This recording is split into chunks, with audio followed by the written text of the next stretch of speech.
Hello, this is the Stories Beside channel. I release videos every day for you. Subscribe and click the bell.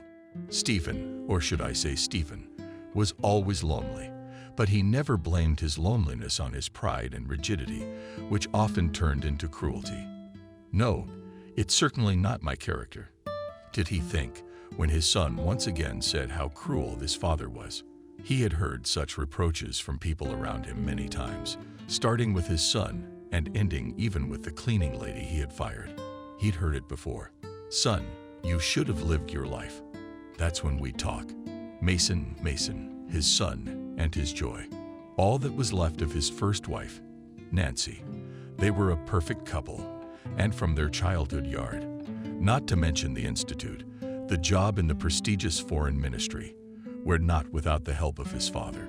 Stephen got a job for both of them.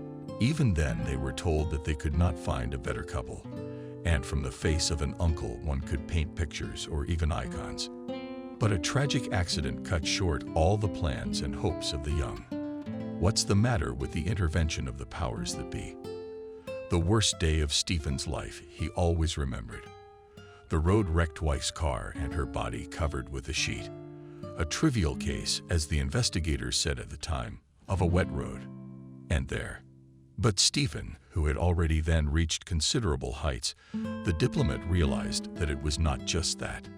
It's just the officially approved version for the press or internal reports. But he's the one they want to remove from the political arena. And his wife's death is a warning. Stephen, we certainly grieve with you and understand how much you loved our daughter, Nancy's father said. But I beg you by God, we'll leave him from the ministry of the book and our grandson. Only then did the man realize how serious it was, since his father-in-law had already told him directly that it was time to leave and his grandson's life was at risk. So you got a call too. James, you don't have to say anything, just nod your head, and that's it. But my father-in-law wouldn't say anything. He didn't even have the energy to nod.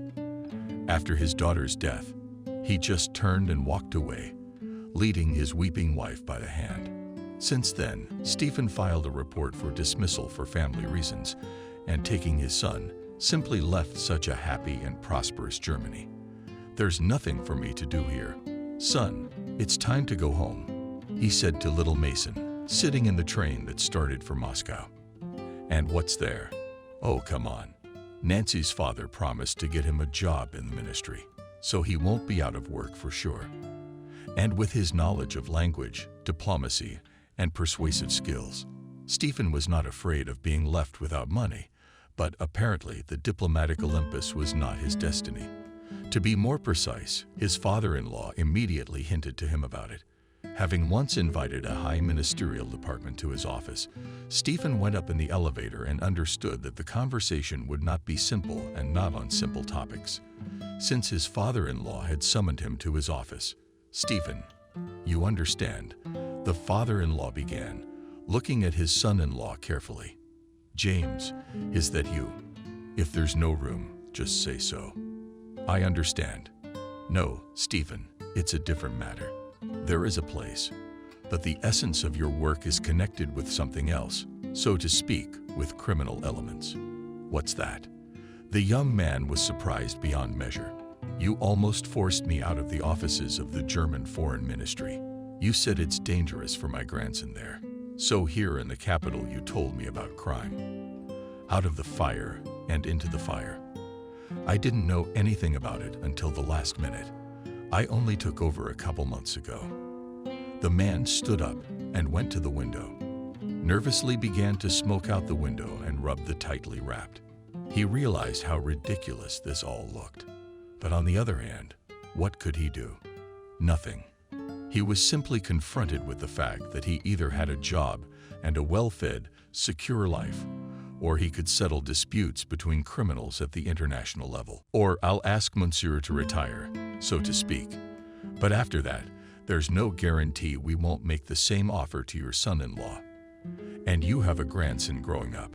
What's left of your daughter, so to speak? So, James, frankly, I don't understand. I'm willing to work here in the capital, but if it's dangerous here, Is it worth it to change places? It was. And my father-in-law banged his hand on the windowsill so hard that the glass ran down. They called me from the top, told me that you and I should be here. And you'll work here too. And when I'm gone, you'll take my place. And don't argue. Stephen understood, or rather, knew perfectly well how dangerous such political backstage games are. He also realized that if he wanted to be dragged into this game, he would be dragged in no matter how. So he just took a deep breath and sat down at the table opposite his father-in-law's chair. Quietly asked, "Well, suppose I agree. I'll work. So you at least tell me what is to be done." "That's a different conversation. I'll tell you briefly, and then you'll get involved." As the work progresses, so to speak, although the essence of his work was simple and clear, under the cover of diplomatic immunity to travel between countries, to help in the transportation of currency, diamonds, and even drugs, sometimes to help solve disputes between opposing criminal sides of his country, and so to speak, friendly in quotes state such an independent from the side, not interested in the result of the referee. And if his advice or word satisfies both sides, he gets his percentage and recognition in such a narrow circle. Yeah, James, you were friends, but you tell me, why should I have left Germany? You could do all this sitting in a cushioned armchair in Munich or Berlin. And here there are such passions. No, we need our presence here in the capital. That's why they killed Nadia. Couldn't they, these criminal bosses of yours?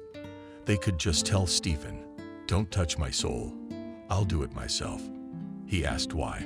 Why couldn't the issue be resolved, so to speak, through negotiations, but he didn't get an answer. What does it matter now? Nancy, no. Maybe he didn't want to. Or was he learning to leave? Who knows? And here they've decided everything in one fell swoop. Say, Stephen, let's not bring it up. You and I have been clearly shown that they are the authorities, and we are nobody. And we should listen to them. Otherwise, they'll kill us. Mason, I hear you. Yeah, you're right. I hope you realize the danger. It's been many years since that moment. And now Stephen has already become a respected man, a retired diplomat, and a shadow referee at the meetings of the strong international criminal world. Even at the very beginning, he asked his father-in-law that, say, they have their own laws. Why would they bring in diplomats?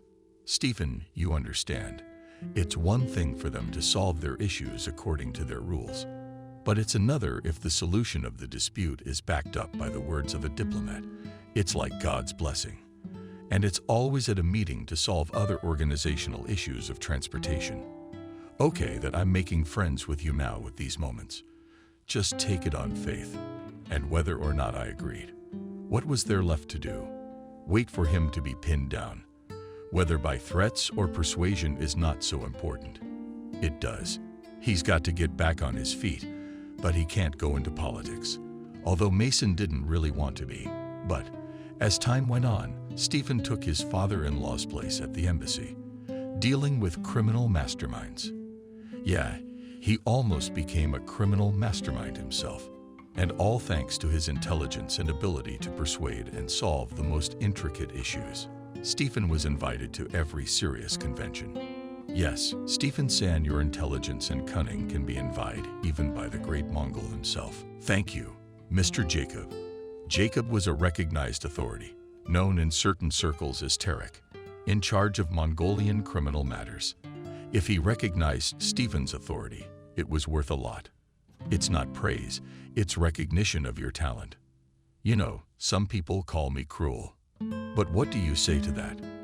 In our world, cruelty is the destiny of the wise and great, but it is not in your words and deeds. Yes, it's more the province of the weak. Thank you again, but it didn't help me keep my wife, and it won't help me get her back now. I've heard of your grief. I grieve with you, honored one. But I'll speak on my behalf. You have a smart and handsome son. May Allah grant him many years. Don't forget about him. By the way, how is he doing? I hear he graduated high school with honors. He'll probably follow in his father's footsteps. No, Jacob. He's decided to go to medical school, but he's not sure where he's going yet. But I think Allah grant him a bright path and admires authority came out of Stephen's office and wondered if behind these words are not hidden threats. Though they shouldn't. After all, the Mongol was not the kind of man to make veiled threats like that. He could be called Stephen's only friend. If the threats were real, he would have said so directly. Mason, hello, how are you? Stephen tried not to betray the excitement in his voice, but his son knew him too well. Hey, Dad, I went to the movies with the guys. What's up? No, nothing's wrong. I just called to see if you were okay. Okay, Dad, I've learned your habits. You probably got threatened again or something. Right? Stephen mentally agreed with his son. True, there had been a couple of times when he'd been threatened by people who were unhappy with the arbitration decision, and his, in particular, thieves in the law. But if you take everything to heart, you can immediately head in the noose and hang like Judas in the hay. No, he will never let him and his son be threatened. No, son, now you're wrong. By the way, you've decided on your future medical practice. Dad, I told you. We'll decide what we're gonna do in our 5th year. In the meantime, we'll be doing general training. Okay, son, then you'll see what the housekeeper has prepared. I hope you've already packed for college. When do you have to leave? In a week. What to pack? A couple of pants and t-shirts, underwear, and that's it. Don't worry, Dad. Okay, son, then I'll be late tonight. Don't wait up. And Stephen hung up. Yes, the son has grown up. He'll soon pack a bag and be well. And he'll be on his own. Although no, there is still work at home. A housekeeper who cooks and cleans. But that's not it. The man went to the window, opened it wide open, breathed in the warm summer air, and thought about it. Shouldn't I get married again? Hell, he's not that old. Maybe he should think about what he'd been told more than once. You can't bring Nadia back. His son had grown up, and he was all alone. It pressed on him a huge weight, like a stone that should be rolled up, but it keeps trying to roll down. Sisyphean labor, that's how it is with Stephen. All the rolling of the stone upwards. What's the use? For whom? And for what? The man sat down at a wide table of solid mahogany, splashed himself in a wide glass of 10-year-old cognac, and thought about it. If he decided to marry, how would Mason take it? And even if his son doesn't mind, is it worth changing his life so radically? Perhaps it should, but who should he consult? And my hand involuntarily reached for the phone and dialed the number of the old and wise Mongol. Jacob, good evening. No distractions. Greetings, Stephen. Oh no, of course not. We're having an evening tea party, and I'm glad to have your call. I've got a little business to attend to. The man hesitated and thought for a moment. Was it worth telling his question to a stranger? But if you think about it, an outsider's view might be more objective and correct. We should talk face to face. Mongol realized that this man wasn't going to call just like that, so it was worth listening to him and giving him advice. Yes, if you can, any time that's convenient for you. All right, Stephen, I heard you. Let's meet at 7 o'clock on the waterfront. There's a lovely restaurant there. We'll sit, we'll talk. Confidentiality guaranteed. Thank you. See you tonight, then. Already in the evening, men sat in a separate office and drank fragrant coffee. What's that? The aromatic beverage was made here with perfection. It was brewed by a real Arab, and not just on gas or in a coffee machine, but on hot sand, like the tribes did in the old days. And what did you want to talk to me about, Stephen? Jacob, if you don't mind, I'd love to be on a first-name basis. You and I have been through so much. It's about time we started talking on a first-name basis. So what's the question? You see, I was married a long time ago. My wife died. Oh yeah, I think you know all that. And now my son is going to medical school. And I caught myself thinking that I'll just stay in the household, and nobody needs an old man. Jacob perfectly understood his condition, so simply continued his glory. Yes, you're right. But that's not what's bothering me. I thought maybe I should get married. But Jacob, you won't believe me. I don't even have anyone to consult in this respect. I see your point. Of course, I won't look for a bride for you yet. Unless you ask, but I'll give you advice. You're not that old, so it's worth it. Thank you, Jacob. Well, as for a bride, I don't even know where to look for one. Jacob, with my acquaintances, connections, and wealth. Let's start with where you and your wife met. We've known each other since we were kids, so it's easy. Now, I guess young people today, they want money cruises. What can I give them? Criminal meetings or lunch? And he waved his hand, showing that he simply does not know how to get acquainted with the opposite sex young girls. And to choose older ladies, I understand. And in this respect, I cannot help, only advice. You are not so old, can find yourself a beautiful woman and create a family in relation to your son. I think he won't mind. He's an adult, he'll get married soon. And you? Tulai nodded his head in gratitude and took a drink of flavored coffee. Just then his phone rang, and Jacob quickly got ready for the meeting, apologizing for such a short visit. Stephen, with all due respect to you, I apologize. I have to run to you. Stephen, with all due respect. Oh, I'm sorry. I have to run to you. You understand, things are going to get a little bit messy. Stephen nodded his head and, rising, held out his hand. The men shook hands and parted as good friends. Jacob left, and Stephen continued to sit at the table, his thoughts flying through his head like a whirlwind. Stephen raised his hand and gestured, called out to the waitress, "Girl, can I have 200 grams of the best cognac? And please, another cup of coffee." The waitress nodded and went to fulfill the order. Stephen sat at the table, drank cognac and coffee, looked out the window at the people passing by, and caught himself thinking that he did not want to go home. There is silence and emptiness of the big apartment, and Mason's son is already on his own. He has only company and girls on his mind. And the institute, it's his job to wait for his son on vacation. Ask him about his studies and student life. That's all. And what will you hear from him? Old man? I doubt it. You're not that old. The young girl's voice made Stephen flinch and almost spill coffee on his pants. I'm sorry if I startled you. I really didn't mean to. The girl defiantly turned around and sat down at a neighboring table. The waitress came over and put glasses of pure wine and fragrant coffee in front of her. Yes, apparently, the girl is not the first time here. Since the waitress knows what to serve and how Stephen stared at the girl and almost fell off the chair. No wonder she was almost an exact replica of his first wife, Nancy. The now deceased Stephen could not believe his eyes. After all, this was his first and only love, whom he had lost many years before. And now he had found, excuse me, something wrong. The girl looked at the man who was staring at her intently. No, I'm sorry. It's just that you look so much like my wife. I hope she's not in that cafe right now. I'm sorry, but I don't think she'd like you looking at me like that.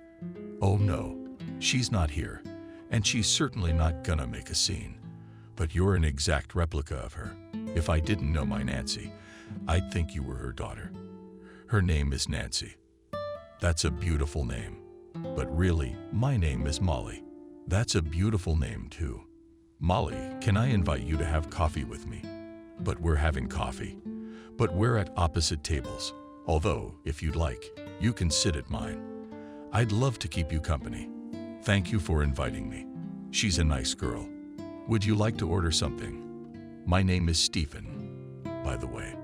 No, thank you, Stephen. I'm having a coffee and a glass of white and clear wine.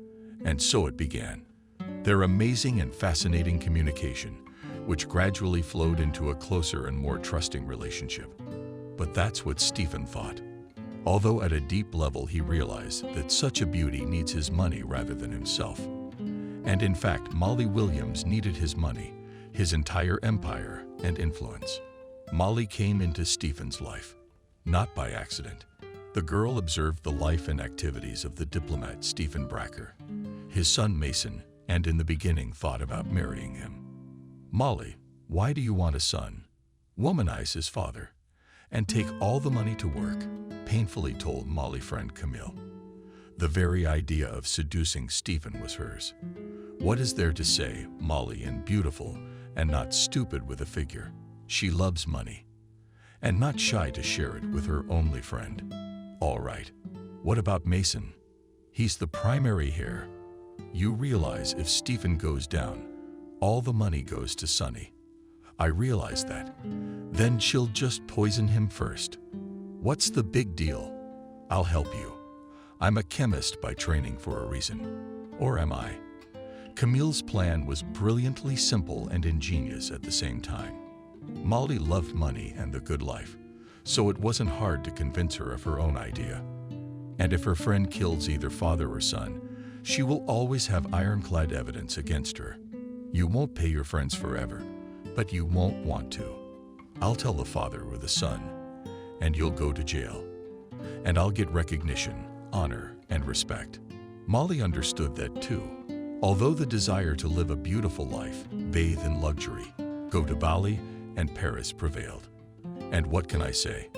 She thought naively, "Girl, if you do everything wisely, you can get rid of Camille in time." Molly agreed to her friend's plan. From that day on, the two conspired. All began to follow Stephen and Mason. And if with the first was more difficult, then Mason Molly laughed quickly.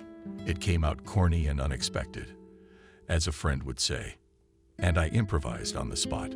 One spring day, things just didn't go according to plan.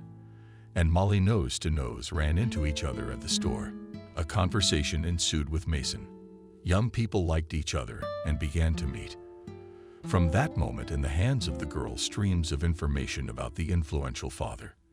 And although the guy did not tell who his father was, but willingly shared information about his habits, where he dines, and where he likes to walk, which was more than enough for her friends. It was the information that Molly received that gave her the idea to get acquainted, purely by chance, so to speak, with Stephen at a cafe on the waterfront.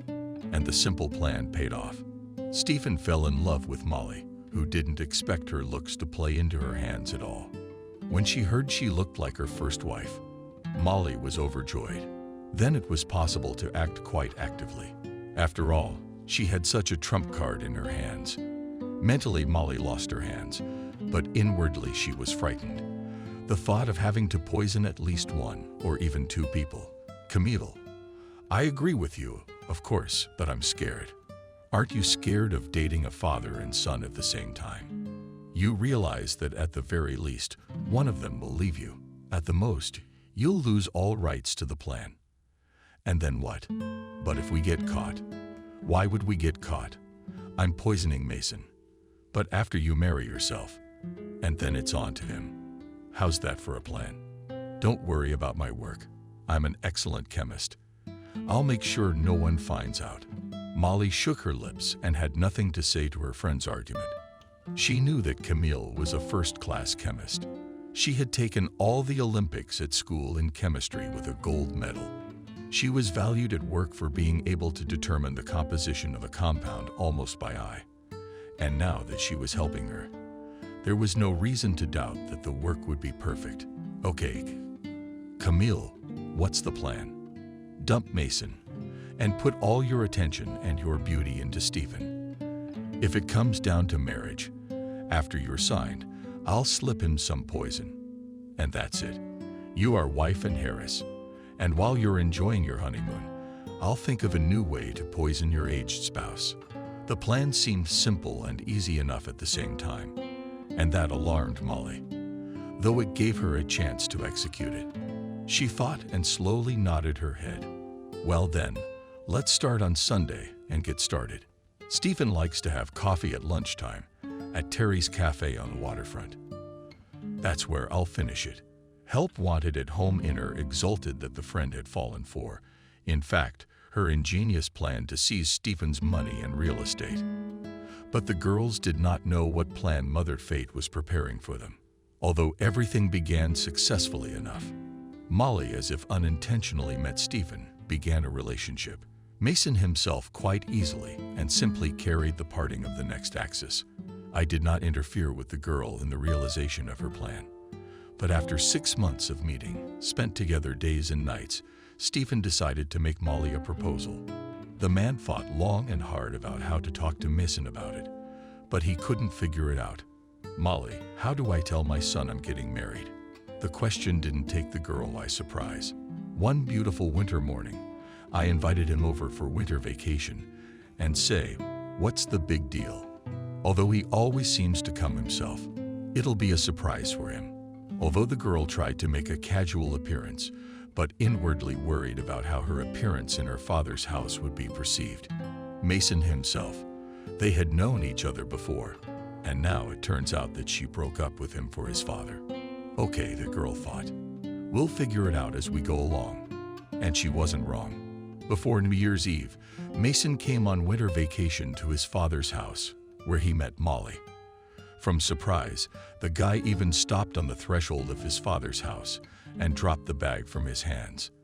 But on his father's question about what happened, did not answer anything. "Molly, hi. I understand you left me for my father and his 1 million.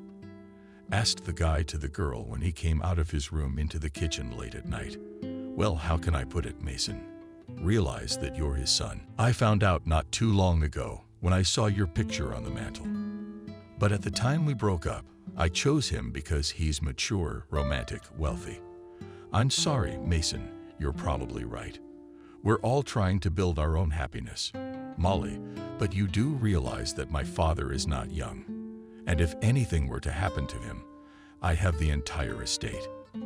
You might get some of it, but it would be a fraction of his estate. I understand.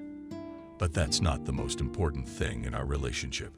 I'm a first-rate translator myself, so I can earn a caviar sandwich. And I think my father will leave me something too. It may not be much, but it's enough to get me started." "That's fair, at least." Mason nodded understandingly and simply took a bottle of water from the refrigerator and left. What could you do? My father had always been surrounded by such money-hungry hotties, but once in Kosovo, he'd get them in a heartbeat. And here. And then suddenly, he decided to get married. Did Dad fail his famous intuition? It shouldn't. If it did, maybe he should give her a chance. But he didn't get that chance. The relationship between Molly and Mason as such exhausted itself, and the girl focused all her attention and energy on Stephen. Although it was not easy. Constant meetings and solving diplomatic issues on a business trip. Molly guessed what questions often solves her potential husband, and she was worried. After all, she realized that one stray bullet could derail her plans. But Stephen was as good as his word. Neither bullet nor stray blade could take him. He deftly sidestepped every trap, like a musketeer fighting off the Cardinal's men with his sword. Yes, Camille, you can't imagine that he's immune to knives, bullets, nothing. We were walking the other day from the theater. I called him to the embankment, and specifically to a dark corner, but there behind the old summer theater. You know, the favorite place of the inadequate. So what? And that the interest to their family life grew not by days, but by hours exactly nothing. Molly thoughtfully stretched out and poured herself and her friend a martini. Yes, friend, you know how to live beautifully. I guess your Stephen spoils you. Yes, he does. And just imagine, he enrolled me in etiquette classes, then ballroom dancing. He says it's for my future coming out. That's what he calls his diplomatic community. I don't seem to know how to make conversation, but the way I got him, and he still got me. Oh well, that's good. Let him learn. It'll be good for me. What's he getting you for New Year's? Probably that diamond necklace I showed him in the last issue of Vogue. I don't know though. Molly shrugged languidly and took a sip of the flavored drink, carelessly flipped back a curl and flicked it back. Yeah, she had gotten lucky with Stephen, and everything was basically thanks to Camille. She was the one who'd hooked her up in such a sensitive matter. And if it all works out, Camille, I couldn't have done all this without you. So, girlfriend, if it works out, I'll make you my manager. Or, like the top person in whatever field you're in. That'd be nice. But I'll tell you, we're worth a lot to each other, and I couldn't do it on my own. And you wouldn't have gotten to this point without my help. And the end of this whole thing is pretty much on my shoulders. So remember, girlfriend, there's more where that came from. That's true. But let's not talk about the bad stuff. I got you a present, by the way. It's from the money Stephen's giving me. And Molly took a puffy bag out of her purse and handed it to Camille. She opened it eagerly and looked at her friend in surprise. Yes, there is money and a trip for 10 days to Bali. I know that you wanted to visit Bali for a long time, so I'm waiting for you in the new year, rested and full of strength for future achievements. And they hugged. Yes, the girls had no idea that their perfect plan would have the most unexpected result. But that would come later. In the meantime, each of the participants in this play enjoyed the New Year's Eve festivities and the expectation of a miracle. A month later, Molly and Stephen were riding in a car to the airport and holding each other's hands. On the fingers of the newlyweds sparkled personalized wedding rings made to order. And at that moment, the girl was the happiest. Stephen, you don't know how happy I am. I do. Happiness is mine. Your eyes are sparkling like these two diamonds. He nodded his head and looked out the window of the car park. Everything flashed before his eyes. But the man's thoughts were far away, all in business and worries. He didn't even notice how predatorily Molly looked at him, who every day wanted to kill him more and more with every minute, with every moment he lived. She hated her lawful husband for his attitude toward everything. The way he ate, slept, spent money not always on her whims. What was there to do? Molly asked herself, only to wait until Camille arrives, until the opportunity arises and Mason stops by in his Porsche on spring break to her father's house, when she can pour poison on his plate. Too much, when Molly thought to herself, clenching her fists to a crunch, but realized that she had no right to give herself away by word, gesture, or deed just yet, to wait, to be patient, and grit her teeth as Camille had taught her. If her friend had her looks, she could do a lot of things. Molly, what do you want for New Year's Eve? I remember you showed me a necklace from a magazine, but you know, it's out of stock. It's not that it's out of stock. It's just that you have to pre-order it. It'll take a long time, and I'm afraid you won't have a present for New Year's Eve. No, there will be a gift, but you'll have to discuss it with me. Just please don't interrupt. Molly put her hand on his palm and gently squeezed her husband's fingers. Let's agree as follows. You place an order for this necklace, and on New Year's Eve, you just give me a bouquet of roses, and that's it. Are you sure? Stephen looked at his wife uncomprehendingly. He didn't expect that. In fact, he had never had a girl like Molly. Any other girl would have thrown a tantrum. Like, give me presents, like 3 times as much, and here it's just like this. But okay, if he wants to wait, let him wait, and he'll revise the gift as he sees fit. Yes, darling, I'm a sensible and prudent girl, so I don't want to spend my husband's money for nothing. As well as to spend his future inheritance, Molly thought to herself, but didn't let it show. She really didn't want her husband to spend a lot of money on anything. Though a diamond necklace is not a damn thing, but a very profitable investment, which can always be sold as needed. So I'll wait. Stephen looked askance at his wife and smiled. Look at her. She didn't demand anything. That's why he appreciated the gesture. Already near the house, the husband gave his wife his hand and helped her to get out of the car, closed the door, and put the car on the alarm. The evening passed quietly and peacefully. Probably too quiet and peaceful, Molly said to herself under her breath. Take it from under the blanket. Husband Ivan locked himself in the office again and solves his own archly important issues. Nothing, soon all this will be over.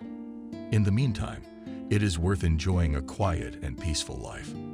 After all, if everything planned will come true. That night, Molly had nightmares. Camille and Stephen, who for some reason were asking for help, were trying to catch her by the arms. Molly, wake up. Molly cried out and sat up on the bed, feeling cold sweat running down her back. Scary dream. Stephen, I'm scared. I beg you, don't leave me. I lost you in a dream. And it wasn't even there. They called me and asked me for help. Don't worry, my girl, I won't leave you. I'll even get you from the other side. He wanted to say he'd protect her even from the dead, but it came out like this. Freudian slip. A lot of people would say that. But as it turned out, the man's words were prophetic. A week and a half later, just before Christmas, the family gathered around the big table. Molly and Stephen, Mason and Camille, who had become almost like family in this house. Mommy, here's a present for you. And Stephen held out to the girl a small printed box. Oh, what's in it? And the girl began to quickly tear open the beautiful wrapping. And when she opened it, there was no limit to her surprise. Stephen, it's a gorgeous gold set. Yes, I'm sorry, of course. It's not the one I ordered for my wife. But oh, you don't have to worry. I'm so glad. I've never gotten a gift like this before, and I don't think anyone ever will. But I also have a gift for you and your son. It may not be as lavish, but it's made with no small amount of respect and a piece of my heart. And Camille took out from a large bag 2 packages, holding out to Mason and Stephen. So this is interesting. What's the big deal about these packages? Mason began to apply the soft wrapping with interest and was simply lost in guessing what could be there. The guy realized that with a salary to give something expensive and exclusive she cannot, but also frank fake or obscene will not offer. But when he opened it, to say that he was surprised is to say nothing. White-colored scarf, tied from the finest and fluffiest thread. It was long enough to wrap around his neck several times. Wow, Camille. Did you knit it yourself? Here you go, Mason. It's white. And Stephen is light gray. And believe me, the threads are pure English wool and of the finest quality. I hope they keep you warm just a little bit. And even if you don't wear them, they'll keep my memory alive for a long time. About Mason. I don't know if he'll wear your gift to Camille, but I'll certainly wear it. And to prove his point, the man wrapped a scarf around his neck and held his head up proudly. He made a gentlemanly bow toward Camille and gave her a gorgeous smile. Camille, I can't guarantee that I'll always wear it, but today I will wear it for a couple of hours as a sign of respect and atonement for the missing gift. And the guy also wrapped the scarf around his neck. At the end of the back, everyone raised their glasses and clinked their glasses and drank a sip of sparkling wine. Only Camillus grinned gloatingly and rejoiced that her plan had succeeded. She had long thought of how to poison father and son, but only in Bali locals pointed her to one poisonous plant, which categorically could not be touched with bare hands. It was this unpretentious and unsightly plant that emitted a strong poison and could cause asphyxiation if it came into contact with the skin, even if it was only for a short time. It was this information that pushed the girl to solve her long-dormant question about poisoning father and son. And what was there to think she'd done? So read anything and presented it as a gift. Problem solved. And the occasion was a great Christmas, and the gift itself would have looked appropriate enough. It certainly wouldn't arouse suspicion. And it worked. Camille didn't tell her friend the details of her plan. After all, everything had been agreed upon in advance, and she had just had the opportunity. If it works, I'll let you know later. No, but then we'll look for another option. The advantage of this method of killing was that few of her colleagues could detect this type of poison in contact with air and skin. He acted quickly, decomposing in the air quickly, and acted like an unknown politician. Within half an hour, 2 ambulances and a morgue car were outside the house. Molly, are you sure your husband Stephen and his son Mason are not on any medication? They haven't eaten or drunk anything new this day. The policeman's question sounded strange, but the girl realized that it was standard interrogation procedure. Yes, I'm sure we ordered food from a restaurant where everyone knows us. We go there quite often for drinks. Here, open the husband's bar. Bottle was taken from there, all the alcohol. Husband buys it himself. I don't understand what happened. We were sitting in.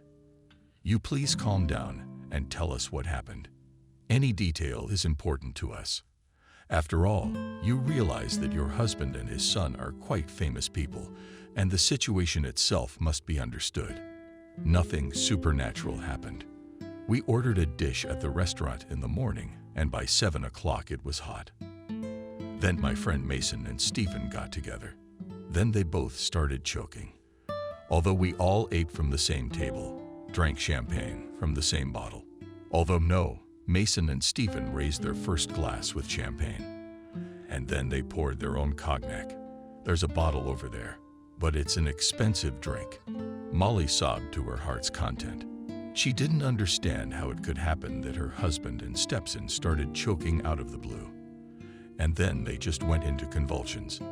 The girl watched them convulsing on the floor and could do nothing, being in a stupor. Only Camille quickly dialed the number of the ambulance and called the team, and then the police ambulance. Mason was taken to the morgue and her husband was taken to intensive care. Now she and the perpetrator are being interrogated in separate rooms. Molly, I believe you. I don't even doubt your word. But the investigator got up and began to walk back and forth on the expensive Persian carpet, not knowing where to begin. The old king knew who Bracker was and realized that there were many people who wanted him dead. And this Barbie was just another one of his hobbies, albeit as his lawful wedded wife. All right, here you go. Molly, drink some water and calm down. I understand your condition, and I believe you don't know anything because you don't know anything, because you can pin the murder of my husband and his son on me. Oh no, really? That's out of the question. I'm well aware that you and your friend have nothing to do with this.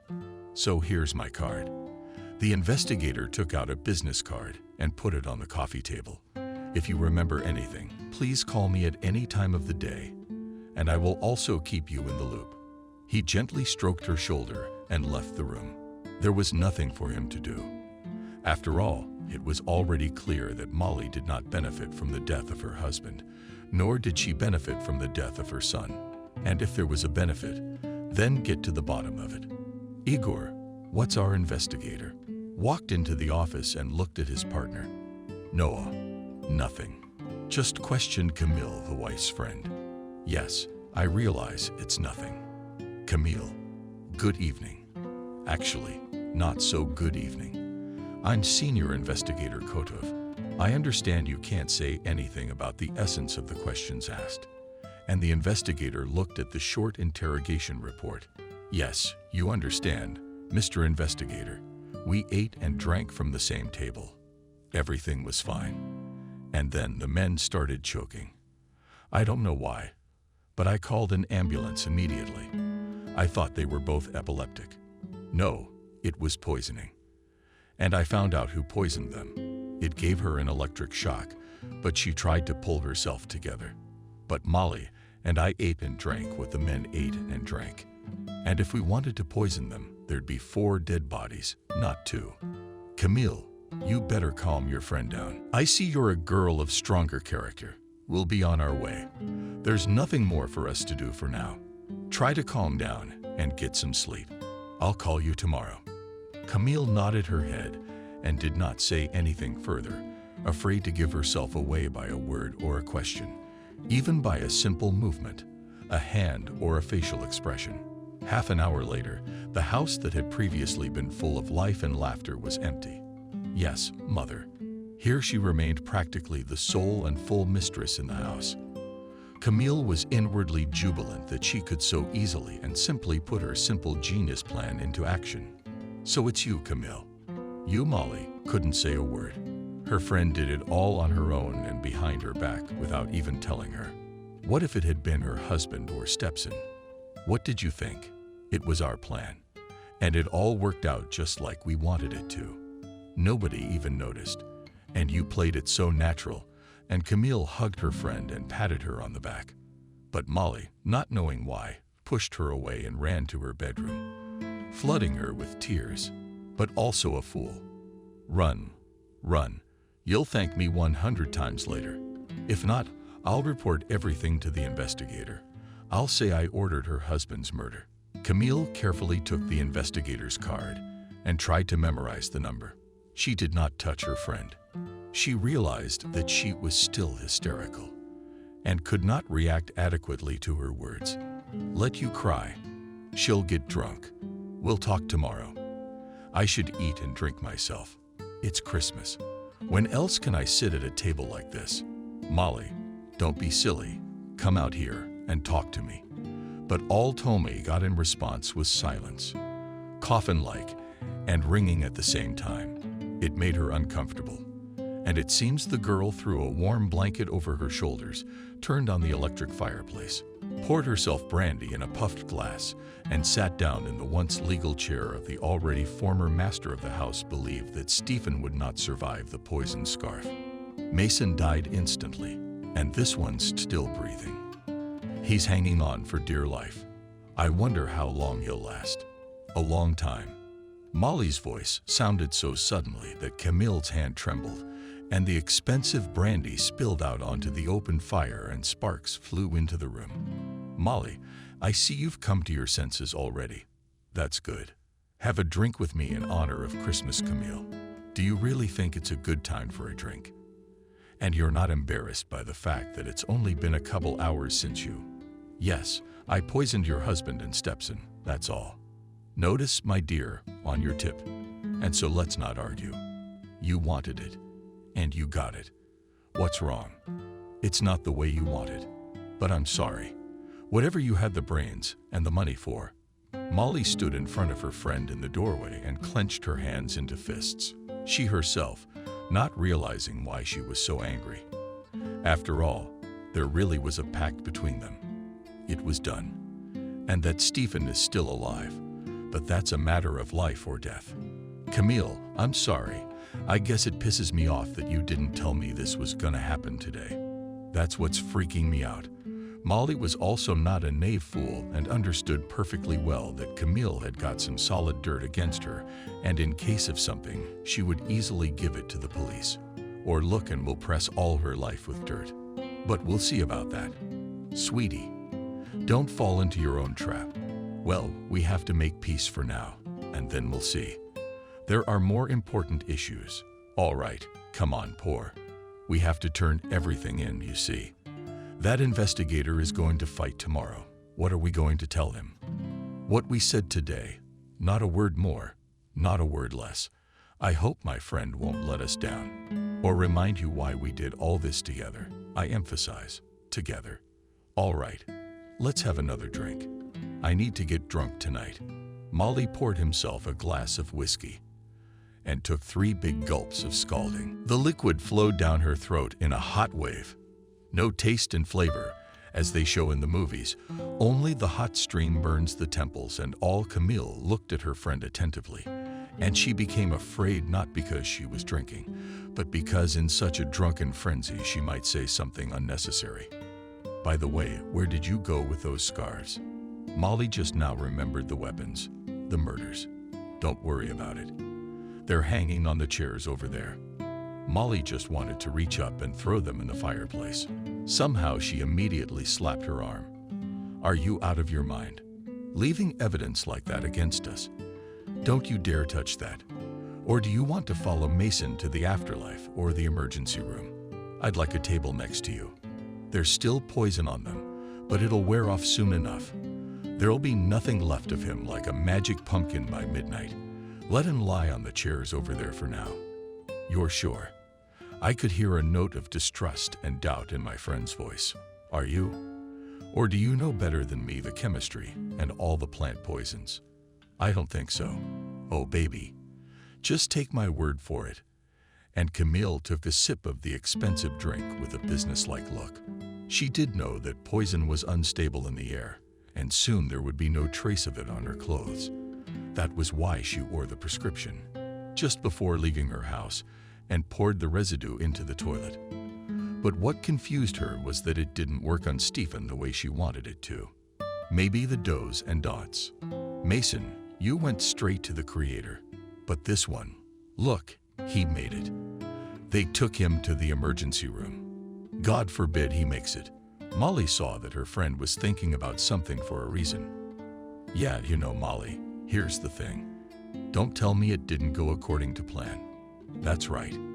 Mason, your stepson went straight to God. Stephen, apparently, was a little tougher. He ended up in the emergency room. You're telling me he's gonna make it? I don't think so. It'll take time for the doctors to find an antidote to whatever got into his system. And even if he doesn't die, you're gonna have to decide on the spot, aren't you? Camille, and how do you envision that? Tell me something. You go to the hospital first thing tomorrow to check on your husband, like a decent and loving wife, and watch on the spot. And then you tell me, well, Molly took a sip of brandy and nodded her head. Emotions somewhat moved to the background, giving way to logic. Molly realized that since they had started this case, they had reached the halfway point. It was worth finishing it finally. And maybe it was a good thing that Camille hadn't said anything to her, but had organized and conducted the whole thing herself. Then she would not be suspected. If possible, it would be worth it to dump it on the other person and kill two birds with one stone to get rid of the potential heirs and her compromised friend. Okay, will you come with me? Molly really didn't want to go to the hospital alone. I think I should come with you. At least I'll find out from the doctors what they know and what they've done. And then it's home on the brain. What to do with all the information we have. Then let's do it at home. I'm going to bed. Do you know where your room is?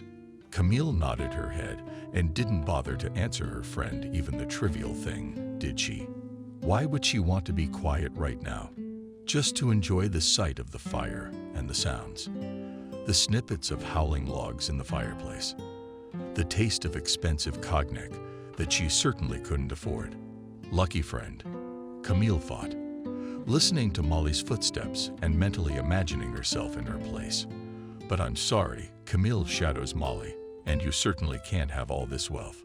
Still, I can get half of it from an already rich heiress, so to speak, for my silence and complicity. The next morning, the girlfriends called a cab and drove to the hospital, where they took Stephen to the emergency room, where they took Mason's body. Molly didn't even know, and they didn't even bother with the question. Why would she need it? If anything, there is a manager, their friends and doctors. Let them deal with it. But it worried her. After all, she had never worked with poison brought back from vacation before, so she wasn't quite sure if the doctors would find its residue in Mason and Stephen's bodies or not. But thank God, it was all right for her. Molly, good afternoon. You know, we have wonderful news. We were able to stabilize your husband's condition. So we can say that that's a success in the situation we're in right now. What about my husband? He fell out of his chair yesterday, choking, just like Mason. I don't understand what could have happened. It was probably me. But so far, we can't figure out what the compound is or what antidote to use. Our doctors have tested the tissues and blood of your stepson Mason, but have been unable to establish anything, as well as in the tests of your spouse. The doctor threw up his hands. I'm sorry. Started fawning over Molly, who had been doing all this time, looking grieving and half-trapped. Doctor, what can I do? Molly looked at the doctor carefully and shook his hand sympathetically. There's nothing. There's nothing even we can do. Your stepson's body will be taken by Stephen's management company, and he'll take care of the funeral. And you can pray for your husband's speedy recovery. Molly nodded her head, and leaning her head on the side, the doctor said quietly, "Here is my phone number." And she handed him her card. "If anything, call, and I will periodically visit my beloved husband." The girl turned around and slowly walked to the exit. She also stood near Stephen's room, looked at him, and quietly turned around and went to the exit. She had heard and seen enough, and that pleased her. So the doctors had found nothing and could do nothing. Just as the local shaman had told her, Camillus was walking down the corridor, and a vicious smile played on her face, predatory lionesses, and everyone who saw her simply looked away. There's not much of a psyche going on. Already in the car, Molly looked carefully at her friend and quietly asked Camille, "What do you think?" Nothing, it's fine. And they didn't recognize me. That's good. It means they can't find an antidote. But I don't like the fact that Stephen's in a coma. Means the poison didn't fully affect him. Or the dose was low. Do you have any more of that poison? No. Everything I brought back from Bali has already been used on your husband and Stephen's scarf. Now we can only hope he doesn't come out of his coma. But he may not. A day, a year, a decade. He could. And imagine, people can be in comas for 20 years, but I can't wait that long. Don't do anything yet. Wait, and then this. And then you bribe the doctor to take him off the ventilator, and that's it. What's there to think about? Or should I teach you how to be and what to do? And Molly, it's okay that I practically did everything myself. It's okay that it's my husband who you ordered for me. Because Molly, we're real gangster partners now, and believe me, we're in this together. And if anything, we're going down together. Molly was shaken by her friend's words, but she realized how right she was. But what if Camille suddenly told the investigator everything? Although on the other hand, her words against Molly meant nothing. The agreement was verbal. And those scarves were a gift from Camille, so she could just relax and move on with her life. But Molly's beautiful and well-fed life, as well as her meager gifts, handouts from time to time of small sums of money annoyed her. To Tom, she simply didn't know how to get more. And what could she rip off? None of them she was related to as mistress or wife could claim property like the late Mason. Because, shouldn't I tell Stephen all about it to myself, said Camille, sitting in the study of the former owner of the luxurious mansion. She stood up and walked across the 6th carpet, inviting we her footsteps. Yes, mahogany, antique editions, books, paintings are all good. But Stephen's in a coma. There's nothing he can do, so that's the point of this plan. And what's she gonna say? Sorry, man, I read my gift with plant poison. And you never died. But it's your wife's fault. Yeah, sounds stupid. But then again, no, it's not. Just going and telling him to a guy in a coma.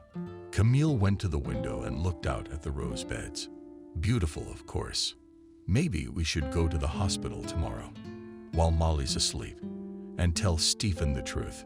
She'd once read in some scientific journal that even in a coma, a person could hear everything that was going on around them. Maybe that's how he comes back to life faster, or squint faster.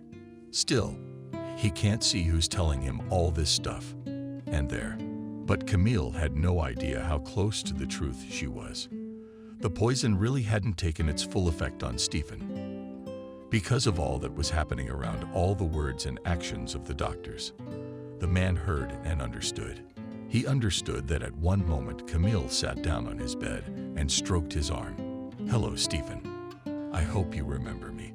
I'm Camille, a friend of your wife's. You remember I gave you and Mason 2 hand-knotted scarves.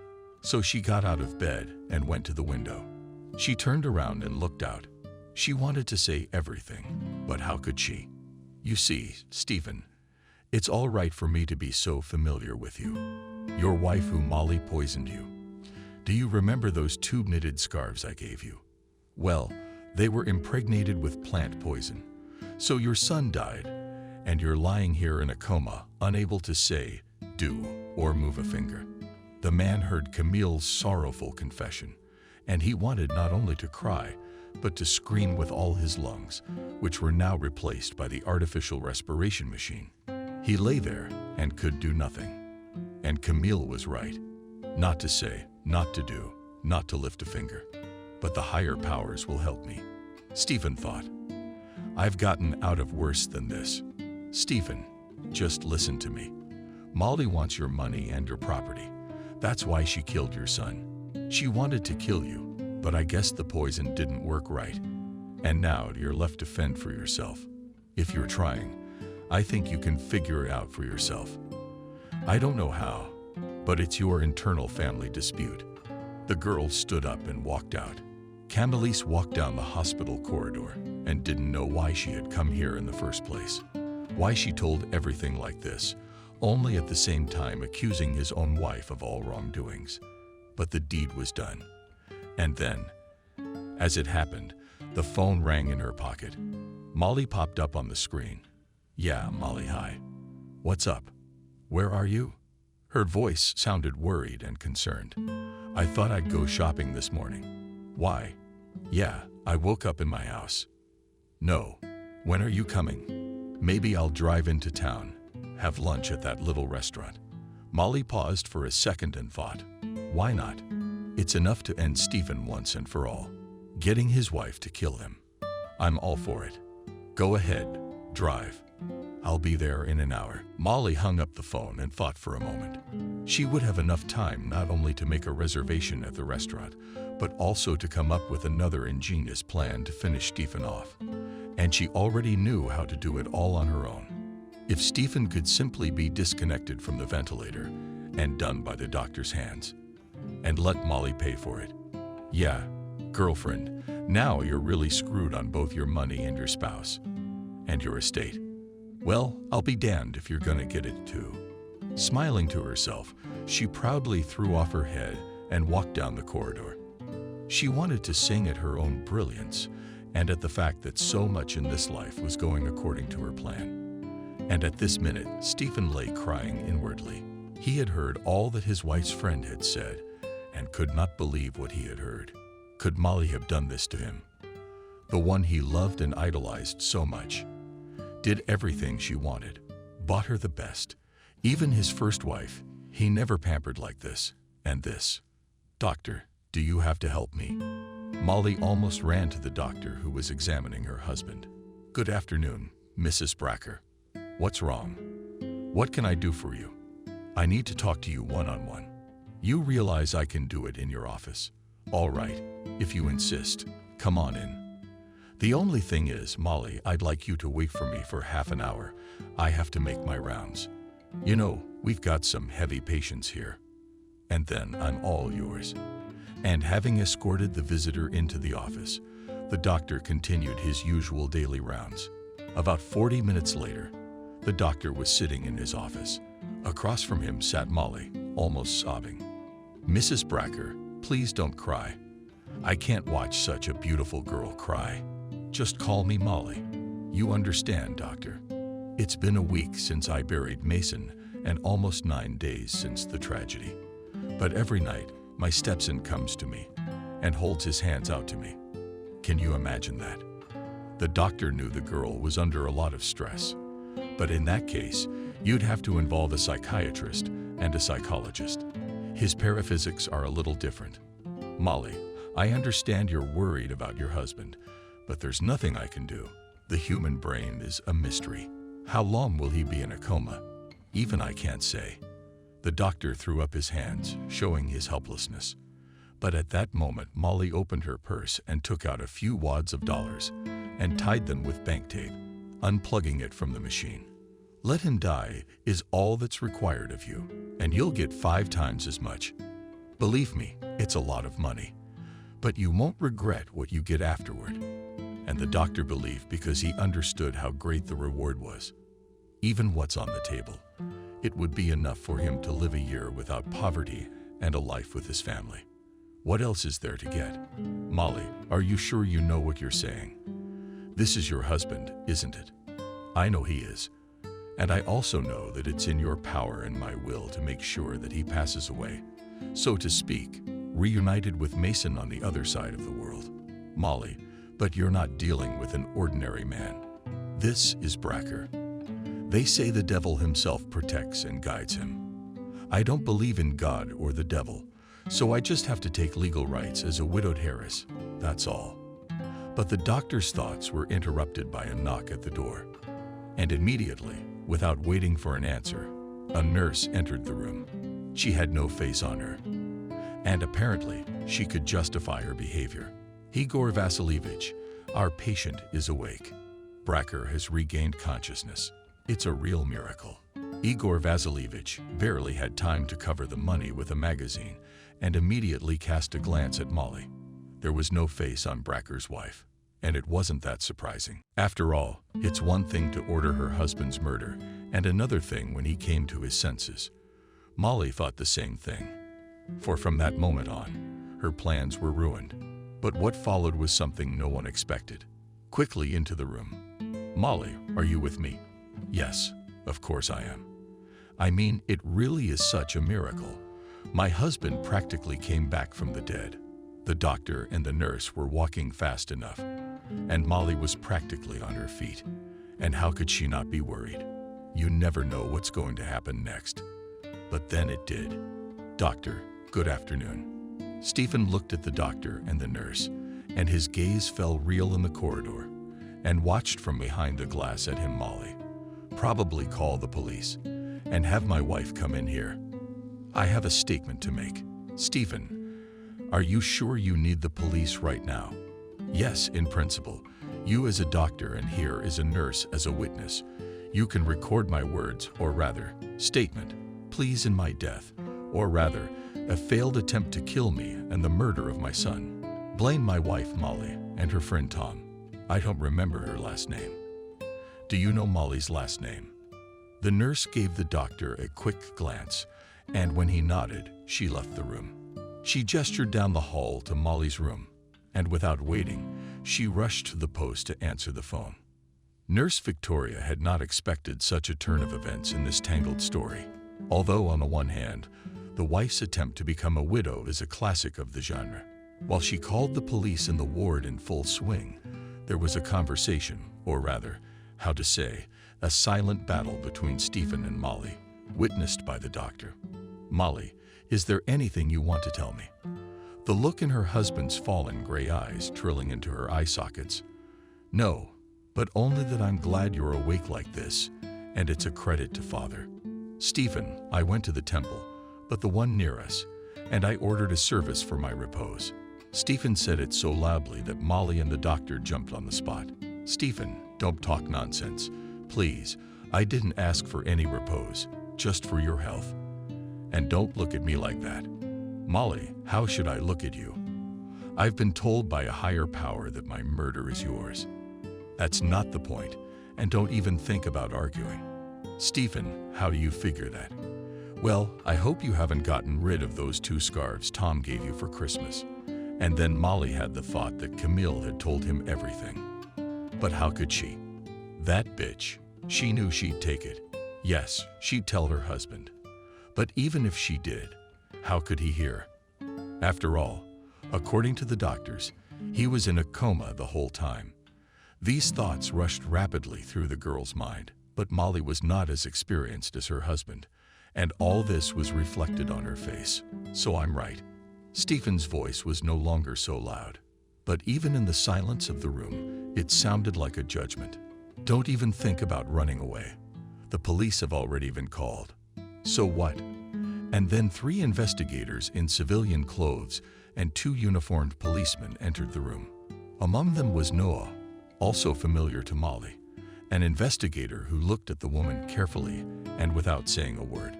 He took the handcuffs out of his pocket and twirled them in front of her nose. "Well, Mrs. Bracker, shall we confess?" She was no longer Mrs. Bracker, but just Molly Williams, who had so cleverly managed to get under my side.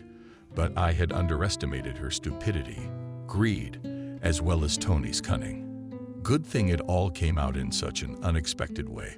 Stephen tried to raise himself on his elbows, but his strength was not yet sufficient, and he returned to his former position with a heavy sigh.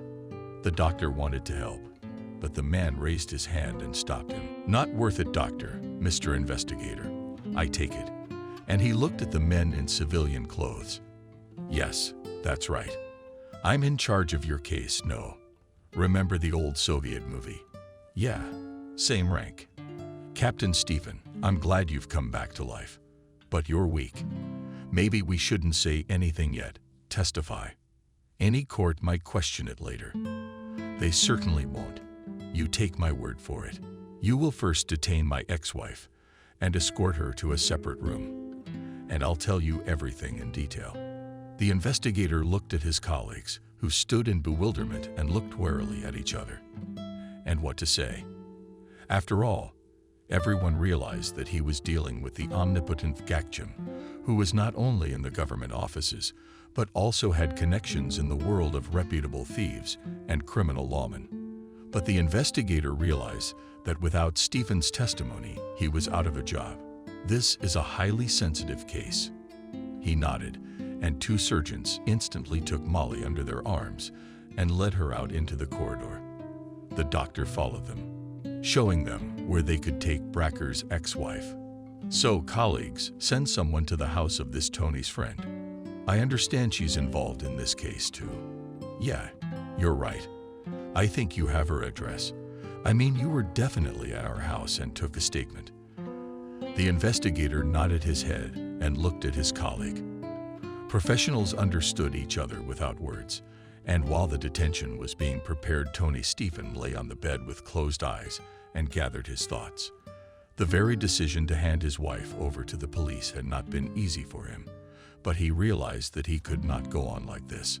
If they stayed together, Molly and Tanya would come up with another clever revenge plan. And then his wife's friend wouldn't be so stupid as to tell him everything. "Noah, my wife's friend Camille told me all about my poisoning when I was in a coma. But don't think I'm not stupid or crazy. I was unconscious, but I heard everything.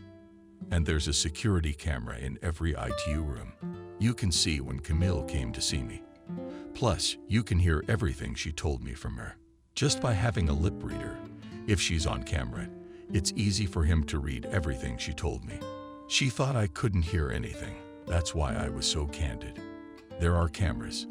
The investigator looked at the doctor, who had returned to the room. "Yes, there are, and the tapes are kept. So it shouldn't be too hard to get a video of your wife's friends. Excuse me, ex-wife's visit. In terms of cameras, we have quality cameras with wide angle and German optics. So I think it will be possible to lip-read what was said." "That's good, so I won't recount everything now. I don't have the energy, but I'll summarize it briefly. Have your Argyle go to my house and find 2 scarves, white and gray, out of the ground. It was a gift from Camille. But let them be careful. The threads are impregnated with some exotic poison she brought back from Bali. I don't know what kind of poison, but the man stopped for a moment and licked his lips. Yeah, coming out of a coma is like coming out of a long binge. Your throat is drying up, your head spinning. It's hard to breathe too. Stephen, you should probably rest." The investigator said, "You have basically told us enough. So from now on the work will be strictly for us. If anything is necessary, we will clarify." "Yes, I guess we will. Just tell me something, doctor. My son is dead. Stephen, you take heart. But his death was easy." The man turned away from the window, and a stingy male tear trickled down his cheek. "Why should I be surprised?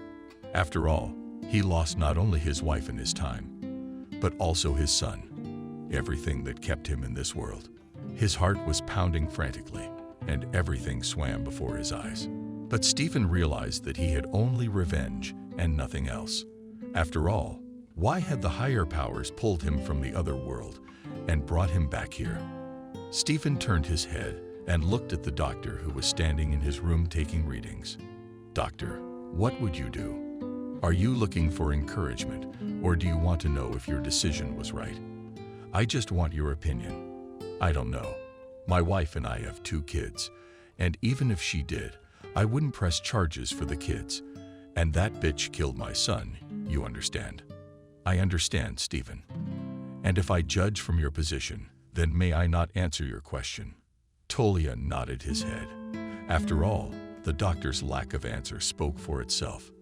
How could one denounce his wife, who had borne him 2 children? If in Molly's place had been his hope, he might never have denounced her. But the situation was just the opposite. The doctor left the room, promising to check on him in an hour. And Stephen lay with closed eyes and thought how to live now with this realization that he was betrayed by close people. What loved ones? Just fellow travelers in my life who needed my money.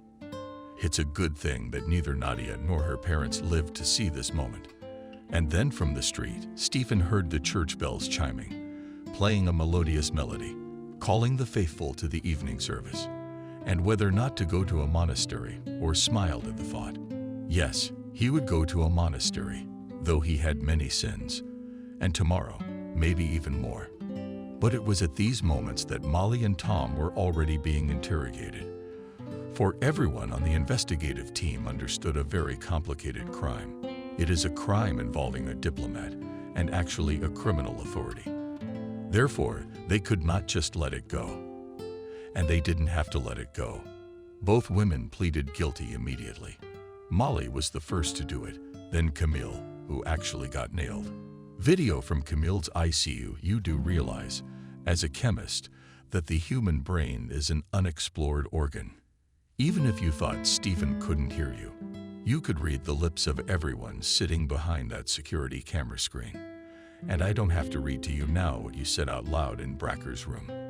I don't have to read what you said out loud in Bracker's room, but almost shouted at the investigators who dragged her out of her office in front of the whole staff and forced her into a dark car with tinted windows and brought her here.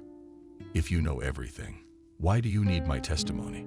For the record, although you have every right not to testify against yourself, I think you're familiar with that rule. Camille didn't say anything. What to say now?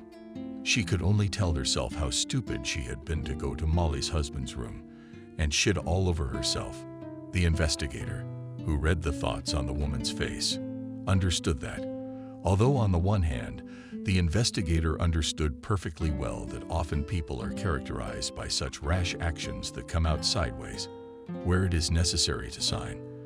Camille understood perfectly well that now she could not get away, and cooperation with the investigation could ease her fate. What's in it for me? A lot depends on who was the organizer and who was the actual perpetrator. And I'm guessing your role in this poisoning is the executor. And then it dawned on her that she might not escape from the clutches of the investigators, but she could significantly reduce her sentence. She threw a quick glance at the investigator and began to say, "You see, it was Molly who put me up to it. Promised me a position, a manager in her house, money only on condition that I would send her husband away, but I would not just send him away, but so that no one could identify the poison. You understand? Before New Year's, she gave me a trip to Bali, but the locals there showed me a poisonous plant, and you decided to use it. Please note, Mr. Investigator, that was Molly's idea. It was her idea for the poison-soaked scarves, by the way. She kept telling me you couldn't buy an expensive gift for my husband and son, but a personalized scarf would be perfect. But I repent to her promises. Besides the position, manager, what did she promise you? Mr. Investigator, I'll tell you everything, but you tell me what I'll face." Camille belittling. She looked at the investigator, who was rubbing his pen and thinking about her question. No, of course. Camille could not go as an organizer of this murder, because in any case she will go on the case as an executor, and it is already a lesser term. You see, Camille, you are not the organizer in this case. But since we have one dead body and one attempted murder, you'll still get time. Molly will go down as an organizer, and that could be life in prison. Camille clamped her hands over her mouth and almost shrieked at the whole office. No, spare her. She doesn't want to go to a life sentence. But the investigator decided to put even more pressure on Molly Gakjan's friend. I've stated my opinion, but you understand, Camille. The sentence itself is only half of the case. You know very well who Bracker is. You realize that if you do it right, you still have a chance to get out of prison in the prime of your life. And the wrong way. The crime lords can avenge you for their comrade. Camille bit her lips nervously. She was feverishly pondering the investigator's words. She knew perfectly well that if the criminal authorities found out that she had caused Mason's death and the tragedy with Stephen, she would not live for 24 hours in a cell. What can I do to prevent a tragedy? You have the right idea, Camille. And one, tell me everything from the beginning in detail. And believe me, I'll take the officer's word for it. And I'll make sure Molly's guilt is taken into account. Maybe even get you off the hook, although I can't guarantee it. Of course, I'll try to make sure your sentence is either suspended or minimal. Thanks for that." Camille breathed a sigh of relief, realizing that she could get out of this very story, into which she had been drawn by greed and the desire for easy profit. Camille looked away. She realized that her future depended on how well she was going to get it right. "You can guarantee me that if I do go to jail, I won't be killed in the dungeons. I'll do my best." And the investigator was as honest with her as possible, although as a professional he knew perfectly well how unrealistic it was. To conceal anything in the criminal world, especially related to Stephen, was impossible. It's like hiding cheese from a mouse, which will find the treat by smell. But it was worth a try. "You tell it like it was, and I'll try to get it on the record." And the investigator supported his position in court, but that didn't help Tony much. The court sentenced her to only 5 years in prison for aiding and abetting murder and attempted murder. But even that sentence, she was glad. After all, it was not the term the court had given Molly, 18 years for the murder of her stepson and the attempted murder of her husband for personal gain. Molly sobbed and struggled behind the bars in the courtroom, tearfully praying and complaining that her friend Camille had put her up to it. But the jury and the judge were adamant. "What can you say about killing such an honorable man? Molly, you say you were beaten up by Tonya. But how could she influence you? How could she sway you to do such a thing? But you know, Molly, I'm sorry, but I've seen a lot of things in my legal practice, and I've seen a lot. In your situation, though, I just don't understand. How could she influence you? A smart and beautiful girl. Confuse. No. Bribe her. No, she's not related to you. She doesn't owe you money. Why did you do it? Stephen would have left you some part of his inheritance, even if not all of it." Molly only lowered her head and, burying herself in her palms, burst into tears. The girl realized that at her age, 18 years in prison is a sentence, and the most painful. What will happen when she gets out? No family, no apartment, no girlfriends, no husband. And her age is not the same. It's her beauty that makes her public. It remains only to go to the monastery, to beg for alms on the porch. This was understood by Stephen, who at the time of the trial of his ex-wife has already come out of intensive care and was undergoing rehabilitation in a private clinic. At first, the man wanted Molly to be put on the airplane, the first cell to local comrades to do with her. But after thinking, he gave up this idea, asked the criminal authorities not to touch her. "But how can it be? She killed your son, attempted to kill you, and therein lies my brilliant plan for revenge. I realize that Molly will be fine in the zone with some guard or doctor. And believe me when I tell you, it'll be years away. So in." And Stephen twisted his arm, showing that Molly's sentence might not be what the court had determined. And every criminalist understood that. "And if I could ask you for one thing, bring me to the sentencing hearing." "Stephen, what do you want?" asked him by a Turk, an old friend of his. "I honestly still feel guilty about that advice to get married and not to put a cross on my family happiness. And it turns out, what? Jacob, but you didn't give me Molly, and you didn't marry her. It was my decision." "That's true. But I still feel bad for you, man. And right now, I don't think you should go to Tarek's trial. I want to look into the eyes of the bastard who killed my son." He nodded, and without saying anything, went out of Stephen's room. The very next day, when Molly was to announce the verdict, under the hospital stood a car with tinted and bulletproof windows, and waiting for Stephen. Tarek himself sat behind the wheel and nervously knotted his fingers on the steering wheel. He, of course, did not like the very idea of a friend driving to the trial. But as a father, he understood his condition. Tor opened the passenger side door and sat down next to the driver, looked at his old friend, tried to squeeze out a semblance of a smile. "Well, friend, let's drive. You're my driver today, and I'm your passenger. No, you're a crazy friend who needs my support. And the rest of you, don't worry about it. I made sure the verdict was announced without the ears of reporters and profit seekers. But keep your cool. Do you doubt otherwise? The great Mongol Jacob shook his head and gave a gasp. Indeed, when Stephen entered the courtroom, there was no one there except the prosecutor and the secretary. Yes, what money can do.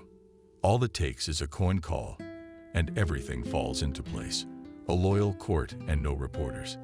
But the one in the courtroom creaked zeros. The massive oak doors. The man turned his head and saw first the escorts, and then Molly, who was being led in handcuffs, quietly walking across the parquet floor. She was walking with her head held high. But when her gaze fell on Stephen, Molly commanded and began to gulp nervously for air. "Get me a doctor. I'm not feeling well." And it wasn't stage. The girl's face was whiter than the wall.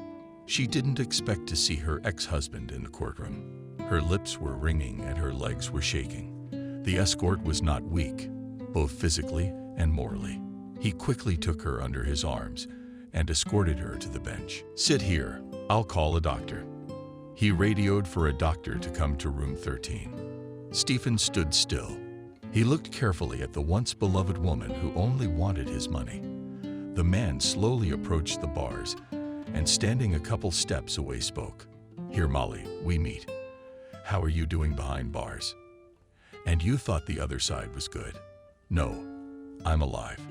And don't you worry, you'll live to do your time. I'll even send you packages, so you won't starve." "Stephen, how dare you say that? It's all Camille's fault. She definitely talked you out of it. And it's all on me. It wasn't my fault. It wasn't your fault. You let me die. We never would have done anything without you. You'll be in the same colony. Let your friend remind you of me for a few years. And when she gets out, will she send you letters for packages? I don't know. I don't think she'll have enough money to support you, but I'm certainly taking care of her. After all, I owe your friend. She told me about your perfidy. What kind of poison did you give me? You wouldn't dare take Camille into our home." Molly choked with despair. Her friend had essentially outplayed her. "No, honey, I can, and I will. She'll help me around the house, and I think she'll serve me like a faithful dog. And sometimes, I hope, she'll tell you in letters what's going on at home, how I'm living. You want to know, don't you? You don't dare do that." The girl's eyes poured with anger. Stephen did not say any more.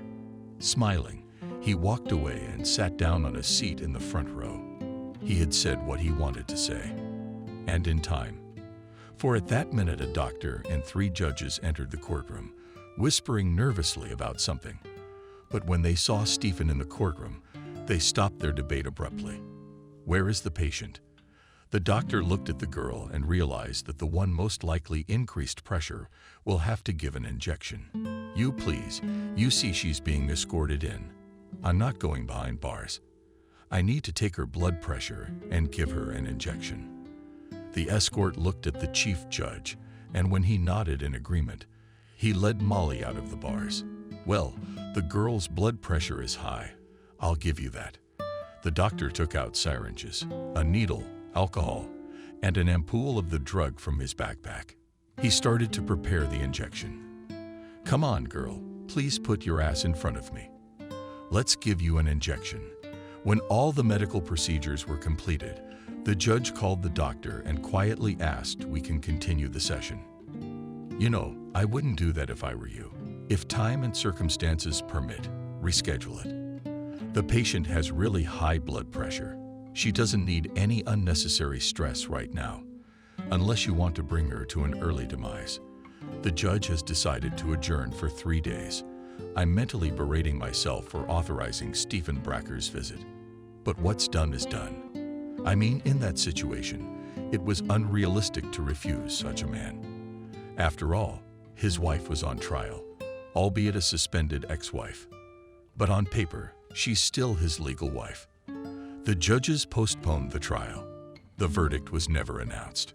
But Stephen rode in the car back to the hospital and rejoiced. His son was embarrassed, if only a little. And Molly, they'll get what they deserve. Should I or shouldn't I take her in? No, Stephen, are you serious? In terms of what the man didn't immediately understand the question. but in terms of taking her in, I can. You're a smart man, but do you think I'm a complete idiot? No, I'm sorry. But you told Molly so convincingly in the courtroom that even I believe you. That's good. Then she believed it too. So the plan worked. About how she's gonna live her life after she's done time. Let's believe it. People like that don't go to waste. But maybe not at home. But your ex-wife, she's not gonna last. I don't know. Unless prison and local comrades teach her how. But trust me, I'm not in the mood for that right now. Mongol was driving. He wanted to ask his friend what he would do next. But the question wouldn't come out of his mouth. Why are you so quiet? Friend, you're judging. I'm not God to judge. You better tell me what you're gonna do next. I don't know. Right now, I guess I'll have to get healthy first, then clean up my son's grave.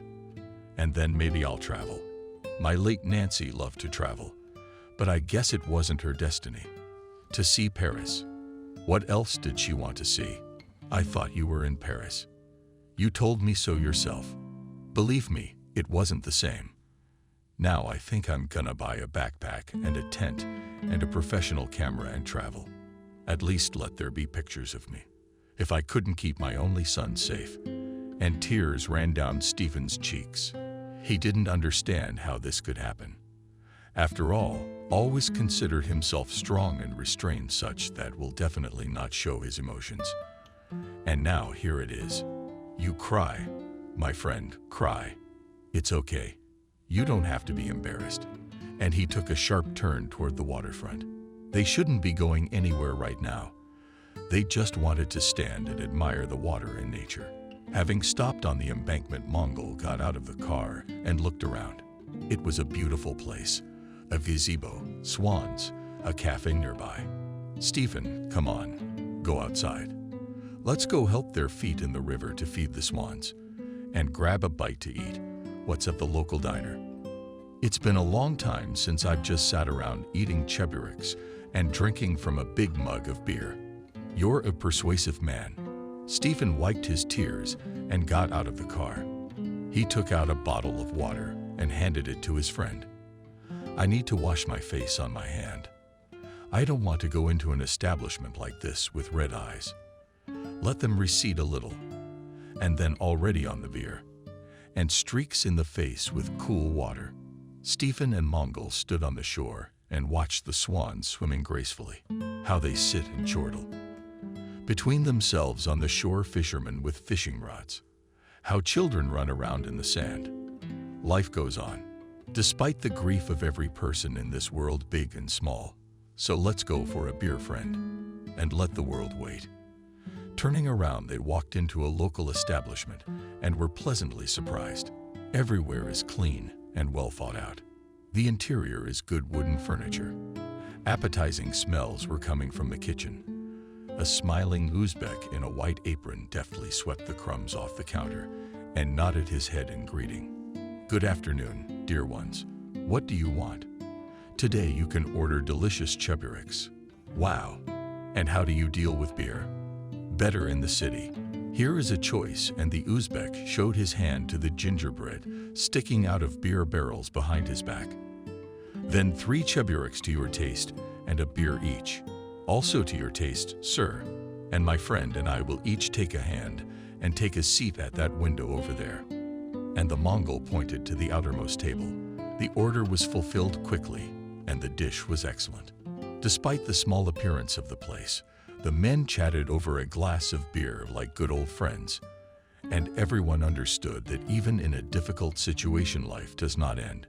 You have to do something. Love every minute of life, even if it takes away your loved ones. Toward evening, when both of them had slowed down, they went outside, and the Mongol called his driver. Stephen, he'll take you home. And if you need anything, you call me. Thanks, man. You've already done everything I needed to do, and I'll tell you here. And now I realize one thing. You know, that friend nodded questioningly, and Stephen, smiling, told him to just live. I sat there and caught myself thinking that I still wanted to live. For all that I've lost pretty much everything, but you haven't lost yourself. Yes, I have. I haven't lost myself, and thank you for being there for me. Why don't we take a trip to the Great Mongolian Steppes? I'll show you my land. Learn to saddle young horses, hunt with falcon, and then drink tea on the threshold of the yurt and admire the cold sunset. Or he smiled and looked at the bright sun, which slowly sloped behind the crowns of trees, and imagined for a moment the picture described by his friend. It was breathtaking. He looked at Jacob and nodded his head. Let things take their course now. Life had indeed set things right. Molly was given 18 years in prison, then 5, but they didn't serve their terms in full. Then we were already 2 years and a half out for good behavior, and Molly really managed to settle in while incarcerated. As expected, Stephen managed to fall in love with the doctor. In a year, safely married him. In 3, to give birth to a child and get out, not just for good behavior, but on a fabricated diagnosis. But all this did not bother Stephen, who completely withdrew from diplomatic and criminal affairs, immersed in traveling and exploring the wild corners of the planet. And what is most surprising, it was in this that the man found his solace. Stephen was soothed by ancient ruins, forgotten cities. They reminded him of the frailty of life. That's why his photos came out realistic. People seemed that they themselves were in these lands, sighed the aroma of exotic dishes, looked at people before the outer civilizations, and only organized unique photo exhibitions. Stephen, what is your success? Once asked him a journalist at one of the exhibitions in America. The man thought for a moment and smiled. He had long ago found the answer to this question, but only now he came to the point of giving an answer publicly. You know, or rather you don't know, but in each of my photos I try to find an image of my son. It could be his favorite tree or flower, or a boy who looks like him, or maybe a boy like my Mason was when he was young. They say your ex-wife killed him. That's true. Yes, she poisoned him, but I don't blame her greed. It's one of the vices of man, and I'm flesh and blood. I blame myself for not dying in his place. And there was silence in the hall, without collusion. All those who were at the exhibition in the hall stood up and bowed their heads in a sign of respect, not for Bracker's son, but just for the young man who left this world untimely. Stephen was touched and simply could not hold back the tears. But he did not want to show his weakness, so he simply thanked the audience and stood up and went backstage. Only now he realized that for the sake of people's memory, it is worth living on this planet, and let his son have a good time there on the clouds. And he still has a lot to do. He still has so many unrealized cases and projects.